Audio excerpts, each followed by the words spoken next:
किया तो फिर आप कम से कम माफी तो मांगिए, क्योंकि ट्रेड डील तो हुई नहीं है, ना उसके दबाव में आए हैं, ना 50% टैरिफ वो लगाता। ये बड़ी खबर इस वक्त आ रही है, आपको बता दें आईबी एनडीआरएफ संसद सुरक्षा पर उच्च स्तरीय बैठक इस वक्त चल रही है।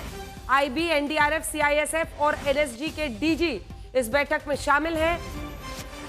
गृह सचिव भी इस बैठक में शामिल है, तो इसकी गंभीरता आप समझ सकते हैं। संसद में ये उच्च स्तरीय बैठक इस वक्त चल रही है और संसद में शीर्ष सुरक्षा अफसर जो है उनकी ये बैठक चल रही है।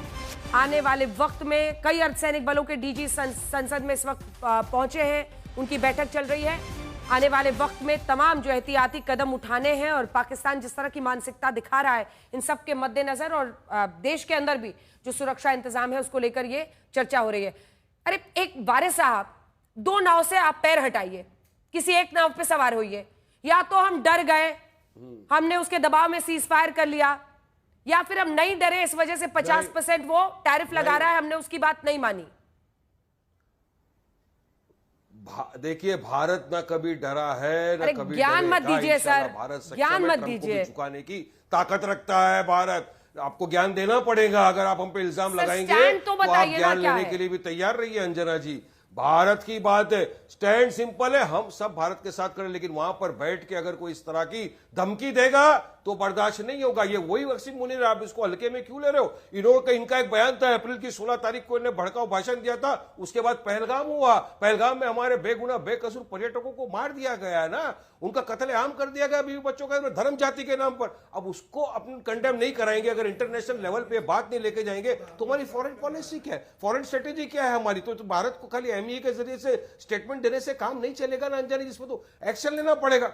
हमारा यही मानना है, अगर ट्रंप ने 50% टैरिफ बढ़ा दिया है और आप अगर बोल रहे हो अच्छा किया, उससे फायदा होगा, अगर किसी को लग रहा है फायदा होगा तो 50 नहीं 200% बढ़ा दे। लेकिन मैं तो कुछ इकोनॉमिस्ट को मिला हूं, मेरे भी दोस्त है, मेरे को उन्होंने समझाया वारिस भाई 50% से नुकसान क्या। मैंने उनको पूछा कि कुछ एंकर का एक बोलना है कि फायदा होगा भारत को। अरे जब यहाँ का गुड्स अमेरिका के अंदर महंगा बिकेगा अंजना जी, तो भारत के अंदर वो गुड बनेगा नहीं, मैन्युफैक्चर कम हो जाएगा, वहां लोग खरीदेंगे नहीं तो, और मैन्युफैक्चर कम होगा, अनएम्प्लॉयमेंट बढ़ जाएगा। अरे काफी सारी चीजें जो इकोनॉमिस्ट आपको बताएंगे, लेकिन मैं तो कुछ जो उनको सीखता हूं आपके सामने लाके रख रहा हूं।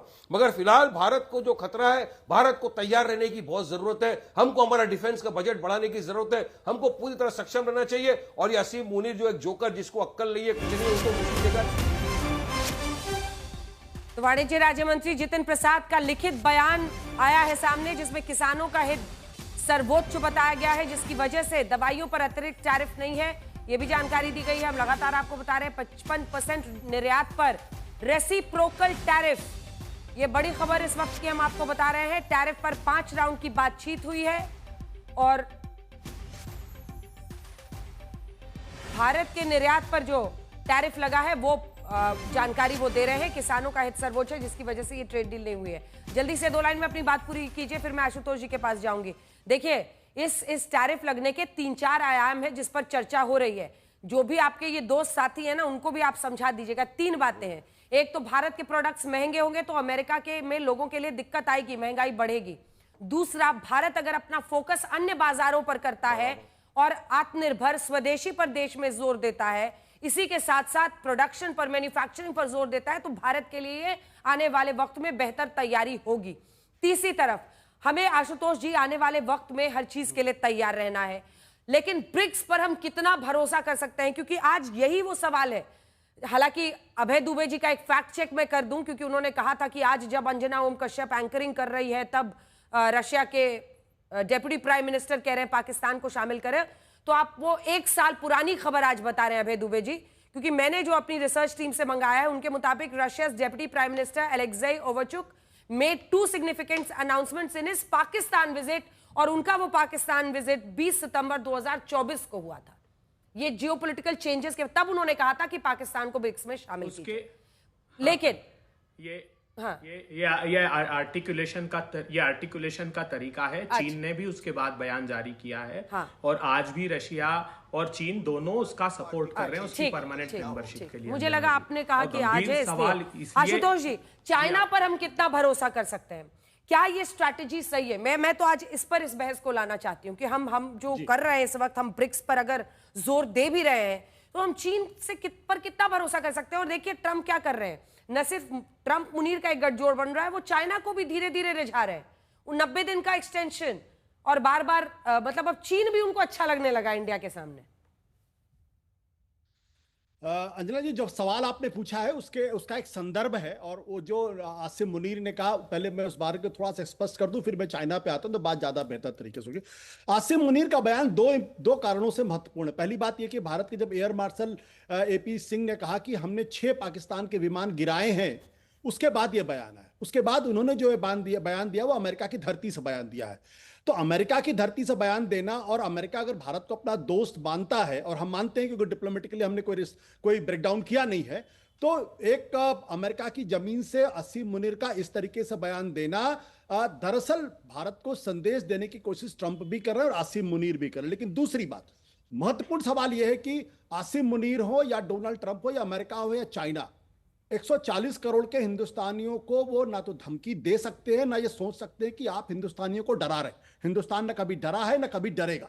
तीसरी बात, जहां तक महत्वपूर्ण सवाल इस बात को लेकर है जो उनके न्यूक्लियर डॉक्ट्रिन का प्रश्न है, तो पाकिस्तान की जो पूरी की पूरी न्यूक्लियर डॉक्ट्रिन है वो इंडिया सेंट्रिक है, और उसमें थोड़ी सी जो एम्बिग्यूटी थी वो 2024 में क्लियर कर दी है। उनका कहना है कि हमारे पास नो फर्स्ट यूज, यानी हम पहले स्ट्राइक भी कर सकते हैं, जबकि भारत की स्टेटेड न्यूक्लियर पॉलिसी 2003 में जो के सुब्रमण्यम है, जो मौजूदा विदेश मंत्री उनके पिताजी थे, उन्होंने पहली बार स्टेट किया था भारत की नो फर्स्ट यूज पॉलिसी है। लेकिन राजनाथ सिंह ने और पर्रिकर ने, दोनों ने यह क्लियर किया था कि उसके बारे में जरूरत पड़ेगी तो हम सोचेंगे। यानी भारत भी पाकिस्तान की किसी भी हरकत के लिए तैयार है, इसलिए पाकिस्तान ये समझ ले कि वो अगर हमको धमकी देने की कोशिश कर रहा तो डरने वाले नहीं। तीसरी बात, जो चाइना का प्रश्न है, मैं बार बार इस बात को कह रहा हूं कि China is a civilisational country, India is a civilisational country. हमारा और चीन का इतिहास 4000-5000 साल पुराना इतिहास है। हम अपस्टार्ट की तरीके से बिहेव नहीं करते, इसलिए और अमेरिकन जिनका इतिहास अभी 250 साल पुराना है, उनकी कोई संस्कृति नहीं, उनका कोई अपना सिविलाइजेशन नहीं। इस संदर्भ में कहता हूं कि भारत को पाकिस्तान, चाइना के साथ अपने रिश्ते बेहतर करने चाहिए, इर्रिस्पेक्टिव ऑफ ऑपरेशन सिंदूर। उससे कई फायदे होने वाले हैं। एक, आप चाइना से जो हमारी टेंशन है, जो लगातार किटकिट हो रही है, उसमें कमी आएगी। चाइना दबाव डालेगा पाकिस्तान के ऊपर, उसमें भी कमी आ सकती है। और रूस जो थोड़ा सा डिस्टेंट दिखाई पड़ रहा है, उसमें भी कमी आने की संभावना। लेकिन अभी भी जियोपॉलिटिक्स काफी वोलेटाइल है। 15 अगस्त को अगर आप देखें तो पुतिन और ट्रंप की मुलाकात होने वाली है, भारत के प्रधानमंत्री चाइना जा रहे हैं, तो अभी कुछ भी कहना मुश्किल है। लेकिन ना तो हमें अमेरिका को अपने एडवर्सरी मानना चाहिए, क्योंकि अगर मानेंगे तो हम सारे नेता तो कह रहे ट्रंप को गाली दो, एडवर्सरी कैसे नहीं मानेंगे? राहुल जी भी कहते हैं कि गाली दो ट्रंप को खड़ा होके, और ओवैसी साहब भी कहते हैं कि पॉलिटिकल स्टेटमेंट दीजिए ट्रंप के खिलाफ। एक बात समझिए, ये सही है, पॉलिटिकल पार्टीज क्या बयान देती है उससे मुझे फर्क नहीं पड़ता। अरे देश के अंदर की पॉलिटिक्स तो तय होती है ना, सरकार के साथ खड़े होना है या अलग होना है इस मुद्दे पर। जब भारत की विदेश नीति का प्रश्न आएगा, जब पाकिस्तान के सामने खड़े होने का प्रश्न आएगा, जब अमेरिका चीन के सामने खड़ा होने का प्रश्न आएगा, तो 140 करोड़ भारतीय नरेंद्र मोदी के पीछे खड़ा होगा, इसमें कोई दो राय नहीं। अगर इसमें कोई पॉलिटिक्स होती है, खड़े होने में ट्रंप को गाली देना शामिल है या ट्रंप को गाली देना शामिल नहीं है? ट्रंप को गाली, देखिए, ट्रंप को गाली देने का नहीं कहा, ट्रंप को अच्छा, किसी राष्ट्राध्यक्ष को लायर बोलना गाली नहीं है तो क्या है, शोभा है? कैसी बात करते हैं? Please wait. ट्रंप को गाली देने का प्रश्न नहीं है, लेकिन अगर दुनिया का कोई भी देश, कोई भी राष्ट्रपति भारत का और 140 करोड़ भारतीयों का अपमान करता है तो उसको जवाब दिया जाना चाहिए, और उसी भाषा में जवाब दिया जाना चाहिए। अभी आपने कहा अमेरिका को दुश्मन देश नहीं मानना चाहिए। जवाब देना दुश्मन मानना ये दो अलग चीजें हैं। एमईए का जवाब काफी नहीं है, ट्रंप से लायर बोलना होगा। नहीं, जवाब देना और जवाब देना और कैसे जवाब देना, ये भारत की विदेश नीति के लोग, समझदार लोग जानते कैसे जवाब देना, तो वो उनका काम है जवाब देना। लेकिन अगर 30 से 32 बार अगर अमेरिका के राष्ट्रपति इस तरीके से भारतीयों का अपमान करते हैं, तो प्रधानमंत्री के स्तर पर उनको जवाब दिया जाना चाहिए, एज मेनी वर्ड्स। तो क्या प्रधानमंत्री ने संसद के पटल पर जवाब नहीं दिया कि हमारा अमेरिका के राष्ट्रपति से कोई बातचीत नहीं हुई? इससे बड़ा क्या तमाचा हो सकता है कि प्रधानमंत्री कह रहे हैं कि हमने तो ट्रंप से बात ही नहीं की है। तो पूरी दुनिया में ट्रंप को झूठा साबित तो भारत की संसद में किया गया, इससे बड़ा क्या जवाब हो सकता है? देखिए संगीत रागी जी जुमलेबाजी में और राजनीतिक तौर पर, डिप्लोमेटिक तौर पर ये जुमलेबाजी है क्या? ये जुमलेबाजी है या डिप्लोमेसी की सभ्य भाषा है? देखिए, आप क्या चाहते हैं कि ट्रंप की तरह भारत का प्रधानमंत्री भी सोशल मीडिया पे इस प्रकार की बातें करे? कोई भी प्रधानमंत्री सोशल मीडिया, आपने दुनिया के किस प्रधानमंत्री को देखा है? श्री जिनपिंग को देखा है क्या कि सोशल मीडिया के थ्रू फॉरेन पॉलिसी को डिक्टेट कर रहे हैं? एक भी प्रधानमंत्री या राष्ट्राध्यक्ष ऐसा नहीं करता है, सिर्फ और सिर्फ ट्रंप करते हैं। आशुतोष जी, जब तक आप विवेक से बात कर रहे थे, माफ कीजिएगा, लेकिन जब तक आप विवेक से बात कर रहे थे, आपने खुद ही कहा कि अमेरिका को दुश्मन देश नहीं बनाना चाहिए। फिर अब जब सवाल आ गया कि पॉलिटिकल हाउंडिंग हो रही है कि कॉल ट्रंप अ लायर, तब आप कह रहे हैं कि पीएम को भी बोलना चाहिए। पीएम ने साफ कहा ना कि किसी तीसरे देश का हस्तक्षेप नहीं था। इससे ज्यादा क्या चाहते हैं? मतलब किसी को गाली दी जाए और खुलकर दुश्मनी बोल दी जाए कि हमारी उसने अप्रैल से लेकर के इतने महीने के बीच में बात ही नहीं हुई है। Please let him answer. Ashutosh ji, मैं देखिए मैं डिप्लोमेसी को थोड़ा बहुत समझता हूं, मैं जानता हूं। जवाब देने का मतलब यह नहीं होता कि आप किसी को अपने एडवर्सरी बना रहे हैं। जवाब डिप्लोमेसी में देखिए, you have to negotiate from the position of strength, you can't negotiate from the position of weakness. और डिप्लोमेसी में आपको हमेशा अपनी पोजीशन ऑफ स्ट्रेंथ शो करनी पड़ेगी। भारत को शो करना पड़ेगा कि हम दब्बू देश नहीं हैं, हमें अगर आप कहेंगे तो हम उसका जवाब देंगे, लेकिन हम आपके साथ रिश्ते रखना चाहते हैं, आप भी हमारे साथ रिश्ते रखने की कोशिश करिए। अगर भारत का नुकसान होगा तो अमेरिका का भी नुकसान होगा। आप जो कह रहे हैं ना, इंडिया वही कर रहा है, वही कर रहा है इंडिया एग्जैक्टली वही कर रहा है। एमईए की तरफ से जिस तरह का स्टेटमेंट आया है ना, आईना दिखाते हुए, बताते हुए कि रशिया से वो क्या क्या खरीदते हैं, एक एक चीज बताई गई है, फैक्चुअली बात करता है ना इंडिया। अब उसमें आप चाहते हैं कि नहीं किसी को बैठ के गाली दी जाए और अपशब्द लिखे जाए, तो ये थोड़ा ना दो लोगों के बीच का इलिसिट या कोई रिलेशनशिप है जिसमें लड़ाई चल रही है और वो आपको अपशब्द लिखने हैं। बहुत समझदार एंकर है आप, अच्छी तरीके से जानती मैं क्या कह रहा हूं। मैं सिंपल सी बात कह रहा हूं, मैं उत्तर देना भारत चाहता को has to negotiate from the position of strength.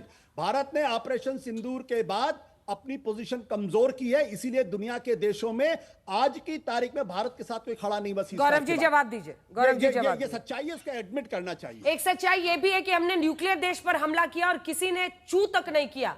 पूरे विश्व में एक देश ने चू नहीं किया। हमारी सेना ने घुसकर लगातार अलग अलग जगहों पर उनके सैन्य ठिकानों पर हमला किया, उनके सैन्य ठिकानों पर भी हमला किया। देश मानने के लिए तैयार नहीं अंजना, कोई पाकिस्तान को आतंकवादी देश मानने के लिए तैयार नहीं है। यहां तक कि पाकिस्तान की सेना, जल्दी बोलिए गौरव जी, की जमीन से भारत को धमकी देने की इजाजत दी गई। गौरव जी जल्दी बोलिए, सुनिए जल्दी बोलिए, की बात भी सुनिए। चलिए, नरेंद्र मोदी जी के नेतृत्व में भारत हमेशा बात करेगा तो पोजीशन ऑफ स्ट्रेंथ से ही करेगा, लेकिन ये घुटना झटक राजनीति नहीं है, कूटनीति कि आपने नी जर्क रिएक्शन दिया, जवाब दिया, गालियां दी, बुरा भला कहा। आप डिप्लोमेसी का डी अगर जानते होते तो ये ना कहते कि ये कहना चाहिए। अपने देश के प्रधानमंत्री पे, सरकार पे भरोसा रखिए। जो आवश्यकता होगी भारत हित में करने की, केवल बोलना नहीं, झटकना होगा तो झटक के भी दिखा देंगे, चाहे वो कोई भी देश हो।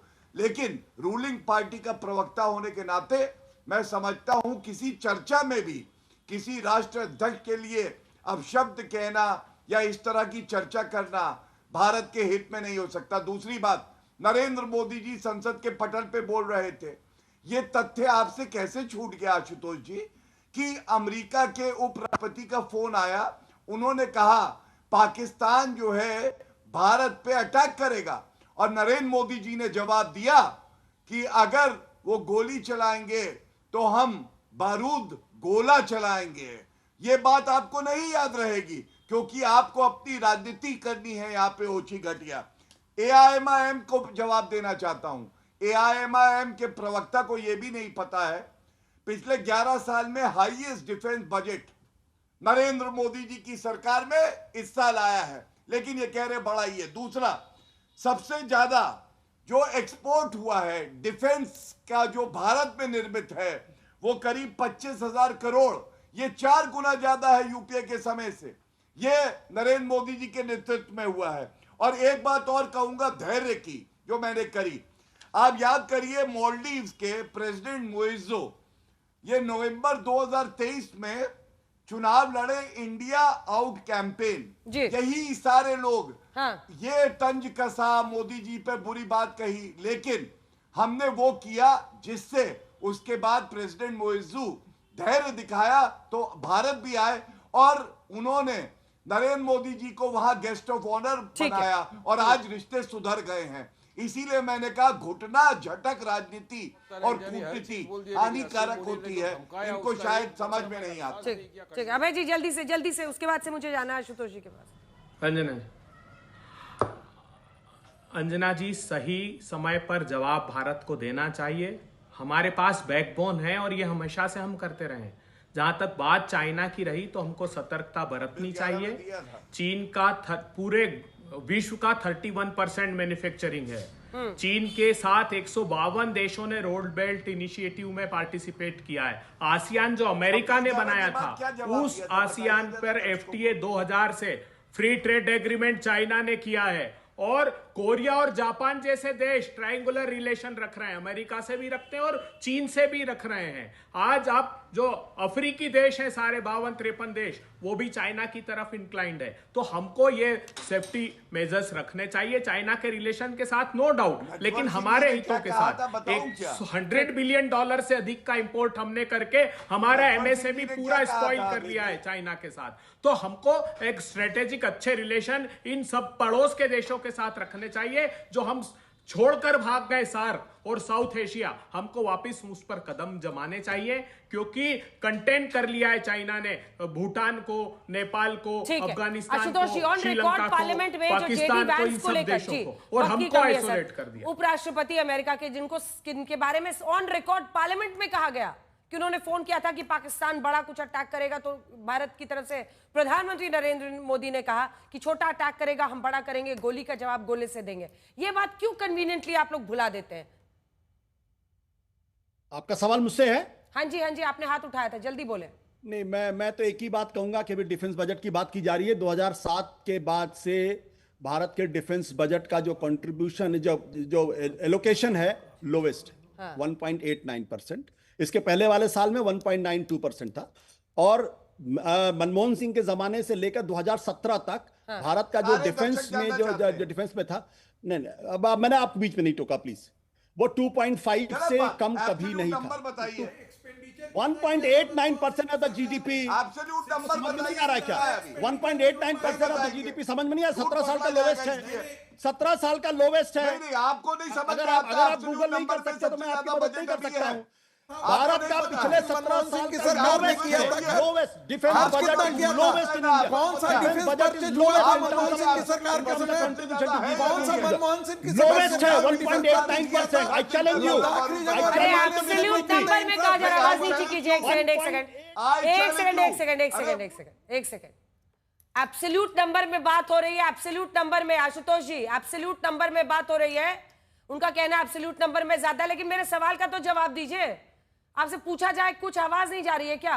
मैंने जेडी वैंस पर सवाल पूछा, आपने जवाब ही नहीं दिया। सुन लीजिए। आपकी जो स्टैंडिंग कमेटी, जो फाइनेंस कमीशन है, उसने कहा कि भारत का नॉन कोलैप्सेबल बजट होना चाहिए।